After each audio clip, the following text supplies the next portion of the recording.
हाँ, वैसे तन्ना इतना भी नहीं बेरा दुनिया का था जितना तू दिखावा करया करे। अब मैंने क्या कह दिया? अरे तू कुछ कहे, इससे पहले तेरी खांसी कह देवे है। अक 2 हफ्ते तक ज्यादा खांसी, बलगम में खून आना, लगातार बुखार आना, भूख और वजन का कम होना, ये टीबी के लक्षण है। अच्छा, टीबी क्या करूं भाई? अपने नजदीकी सरकारी स्वास्थ्य केंद्र पर जाके अपनी टीबी की मुफ्त जांच करवा ले। और यदि टीबी आता है तो हर रोज टीबी की मुफ्त दवाई खाना, साथ ही साथ हर महीने 1000 रुपए पोषक आहार के लिए उपचार के दौरान सीधे अपने बैंक खाते में पाना। इस मदद के लिए बस टीबी के मरीज को अपना आधार नंबर और बैंक खाता सरकारी स्वास्थ्य केंद्र पर लिंक करवाना होता है। ये तूने बढ़िया बात बता दी भाई। एक बात और सुनता हूँ, इतनी जल्दी ना करे। ये सरकारी सुविधाएं प्राइवेट डॉक्टर्स के पास इलाज करवा रहे टीबी के मरीजों के लिए भी मुफ्त उपलब्ध हैं। और अधिक जानकारी के लिए टोल फ्री नंबर 1800-11-6666 डायल कर लिए। आइए मिलकर टीबी को हराएं। टीबी हारेगा, देश जीतेगा। राष्ट्रीय स्वास्थ्य मिशन, स्वास्थ्य विभाग हरियाणा द्वारा जनहित में जारी। नमस्कार, आकाशवाणी चंडीगढ़ से प्रादेशिक समाचारों के साथ मैं निधि मुंजाल। पहले इस बुलेटिन के मुख्य समाचार।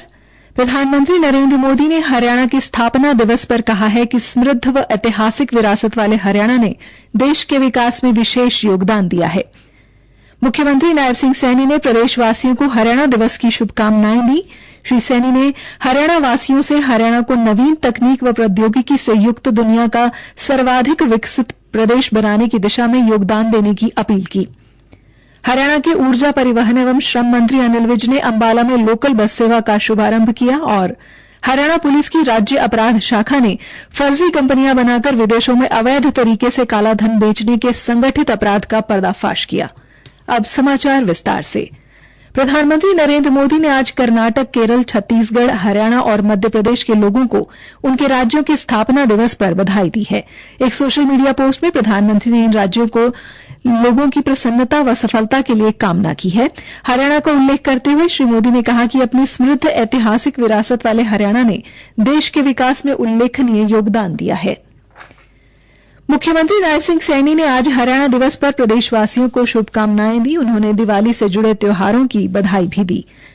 उन्होंने कहा, हरियाणावासी बुजुर्गों, भाइयों, माताओं, बहनों और प्यारे बच्चों, आज हम अपने प्रदेश का 59वां स्थापना दिवस मना रहे हैं। इस ऐतिहासिक दिवस पर मैं सभी प्रदेशवासियों को हार्दिक बधाई देता हूं, शुभकामनाएं देता हूं। आप सबके उज्जवल भविष्य की मंगल कामना करता हूं। यह पर्वों और त्योहारों का मौसम है। दीपावली के बाद गोवर्धन पूजा और भैया दूज के पावन पर्व की मेरी बहनों को हार्दिक बधाई और शुभकामनाएं। एक संदेश में मुख्यमंत्री ने कहा है कि 1 नवंबर 1966 को जब हरियाणा अलग राज्य बना था तो उस समय संसाधन सीमित थे। आज हरियाणा विकास के मामले में देश के अग्रणी राज्यों में शामिल है। चाहे प्रदेश की आर्थिक स्थिति हो, औद्योगिक प्रगति हो या फिर समाज को सेवाएं देने की बात हो, हरियाणा ने हर क्षेत्र में बुलंदियों को छुआ है। उन्होंने कहा कि हरियाणा इसी तरह विकास और उन्नति के पथ पर बिना रुके आगे बढ़ता रहेगा।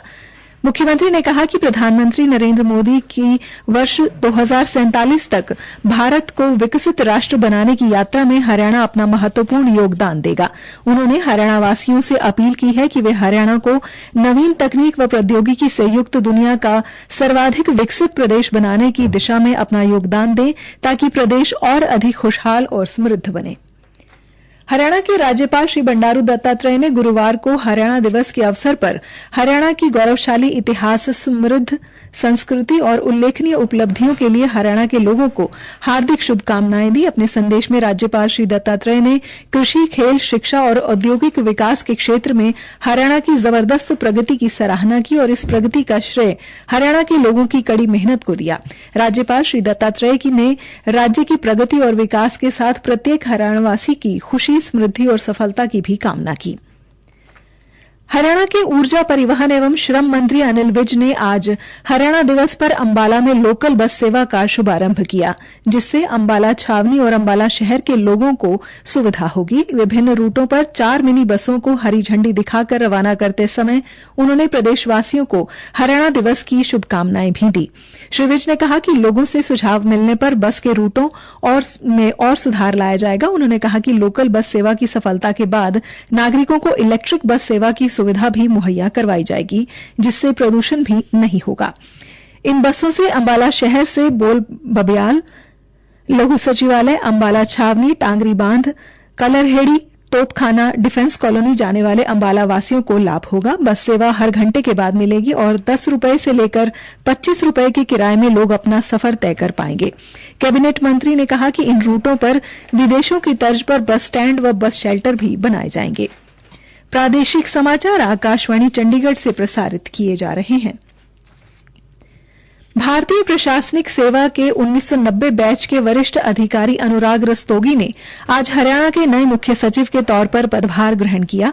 श्री रस्तोगी सरकार द्वारा हरियाणा के मुख्य सचिव नियुक्त किए गए विवेक जोशी के पदभार ग्रहण करने तक हरियाणा के मुख्य सचिव रहेंगे। उल्लेखनीय है कि सरकार ने कल शाम आदेश जारी कर भारतीय प्रशासनिक सेवा के 1989 बैच के अधिकारी विवेक जोशी को हरियाणा का मुख्य सचिव नियुक्त किया था। उन्होंने अभी पदभार ग्रहण नहीं किया है।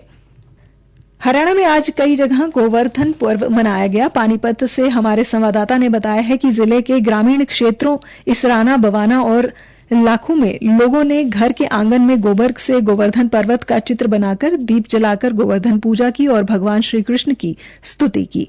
फरीदाबाद के तिकोना पार्क स्थित महारानी वैष्णो देवी मंदिर परिसर में श्रद्धालुओं ने पूजा अर्चना की। मान्यता यह है कि ब्रजवासियों की रक्षा के लिए भगवान श्री कृष्ण ने अपनी दिव्य शक्ति से विशाल गोवर्धन पूजा पर्वत को छोटी उंगली में उठाकर हजारों जीव जंतुओं और इंसानी जिंदगियों को भगवान इंद्र के कोप से बचाया था।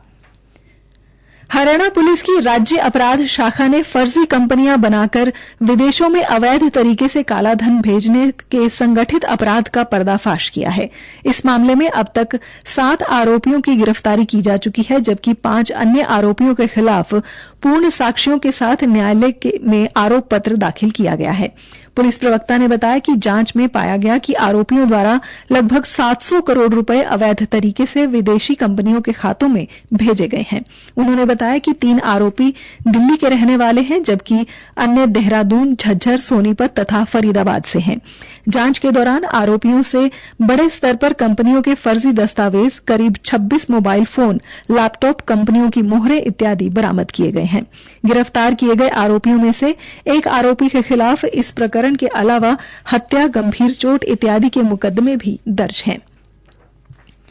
आज पानीपत में जैन धर्म के 24वें तीर्थंकर भगवान महावीर स्वामी का निर्वाण महोत्सव बड़े ही धूमधाम के साथ मनाया गया। हमारे संवाददाता विनोद कुमार ने बताया कि पानीपत के सभी 7 दिगंबर जैन मंदिरों में भगवान महावीर के मोक्ष कल्याणक की विशेष पूजा अर्चना की गई। निर्वाण महोत्सव के साथ साथ जैन धर्म के वीर संवत 2550 के भी आज समापन हुआ। कल से वीर संवत 2551 की शुरुआत होगी। जैन धर्म में इसे नववर्ष के रूप में मनाया जाता है। उल्लेखनीय है कि दीपावली के दिन भगवान महावीर को मोक्ष की प्राप्ति हुई थी और तत्पश्चात संध्या की बेला में भगवान महावीर के प्रथम गणधर गौतम स्वामी जी को कैवल्य ज्ञान प्राप्त हुआ था। इसीलिए जैन समाज के द्वारा दीपावली का उत्सव बड़े ही धूमधाम के साथ मनाया जाता है। अंत में मुख्य समाचार एक बार फिर। प्रधानमंत्री नरेंद्र मोदी ने हरियाणा के स्थापना दिवस पर कहा है कि समृद्ध व ऐतिहासिक विरासत वाले हरियाणा ने देश के विकास में विशेष योगदान दिया है।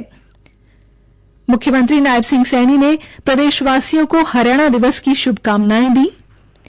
श्री सैनी ने हरियाणा वासियों से हरियाणा को नवीन तकनीक व प्रौद्योगिकी से युक्त दुनिया का सर्वाधिक विकसित प्रदेश बनाने की दिशा में योगदान देने की अपील की।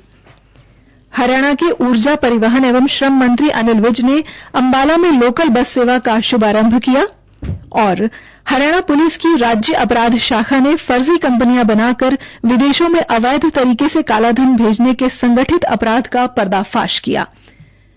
इसी के साथ ही समाचार बुलेटिन समाप्त हुआ। नमस्कार।